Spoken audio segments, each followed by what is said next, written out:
19वां पुण्यतिथि है कि जिस मौके पर बहन जी ने पूरे उत्तर प्रदेश से जो बहुजन समाज पार्टी और माननीय मसीहा कांशीराम साहब को मानने वाले जो लोग हैं वो वहाँ पुष्पांजलि समर्पित करने के लिए जा रहे हैं। और ये कार्यक्रम कोई रैली के रूप में नहीं है, ये बहन जी द्वारा आह्वान किया गया कि मान्यवर साहब की जिनको आस्था है वो सारे लोग वहाँ जाएं और वहाँ पुष्पांजलि समर्पित करें। जैसा कि उसकी जो अंबेडकर नगर है ये ज़िला माननीय बहन जी का बनाया हुआ है और अंबेडकर नगर बहन जी का सबसे प्रिय ज़िला है, तो अंबेडकर नगर वो सम्मान बढ़ाएगा और यहाँ से बहुत अच्छी संख्या में मैं ये आप जान लीजिए कि अंबेडकर नगर से 20,000 से ज़्यादा लोग अंबेडकर नगर से लखनऊ पहुँचेंगे। अंबेडकर नगर की भूमिका आप तो जानते हैं कि अंबेडकर नगर में बहुजन समाज पार्टी 5 की 5 सीट जीतने का काम करती थी और आपको मैं विश्वास दिलाना चाहता हूँ पुनः बहुजन समाज पार्टी अंबेडकर नगर की 5 की 5 विधानसभा पुनः जीतेगी।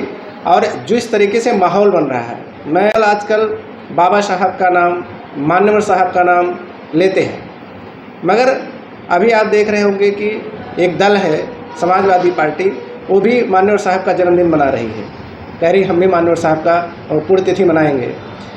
आप एक चीज़ बताइए कि जिन दल के लोगों ने, जो दल मान्यवर साहब की बनाई हुई पार्टी और मान्यवर साहब की बनाई हुई विचारधारा और मान्यवर साहब द्वारा किए गए काम अर्थात बहन जी के द्वारा किए गए काम, जब बहन जी ने पूरे प्रदेश में बहुजन समाज के जो नायक थे, महापुरुष थे, उनके नाम से जो जिला बनाया, उस जिले को ख़त्म किसने किया? माननीय अखिलेश यादव जी ने। और जो बैकवर्डों के लिए बैकलॉग की वैकेंसी बहन जी ने निकाला, उसको किसने समाप्त किया? अखिलेश यादव समाजवादी पार्टी ने। तो समाजवादी पार्टी और भारतीय जनता पार्टी ये दोनों एक सिक्के के दो पहलू हैं, दोनों एक ही हैं।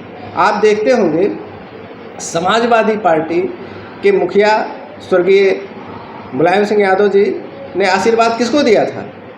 नरेंद्र मोदी जी को, कि आप प्रधानमंत्री बनकर आइए। तो ये दोनों पार्टियां जो है, लोग कहते हैं कि बसपा बी टीम है, ये टीम है, ये सब टीम बनाते हैं, मगर हकीकत बात है समाजवादी पार्टी और भारतीय जनता पार्टी एक दूसरे की बी टीम है, एक दूसरे के लिए काम करती हैं और इनका वो तुष्टीकरण की राजनीति करते हैं, वो हिंदूवाद की राजनीति करते हैं, मगर बहुजन समाज पार्टी भाईचारा की राजनीति करती है, बहुजन समाज पार्टी सर्व समाज की बात करती है, बहुजन समाज पार्टी महापुरुषों की बात करती है। बहुजन समाज पार्टी ही एक ऐसी पार्टी है जिसने सर्व समाज के लिए काम किया। आपने देखा होगा जब तक बहन जी की सरकार थी 8 से 10 लाख नौकरियां बहन जी ने दिया और किसी एक वैकेंसी में आपने नहीं सुना होगा कि कहीं कोई रुकावट आई, कभी कोई डिस्टर्बेंस हुआ, कोई पेपर लीक हुआ, कहीं कुछ भी नहीं। शानदार तरीके से बहन जी का शासन था, कानून से कानून का राज था। आपने देखा होगा उस समय गुंडे माफिया जितने थे वो प्रदेश छोड़कर भाग गए थे।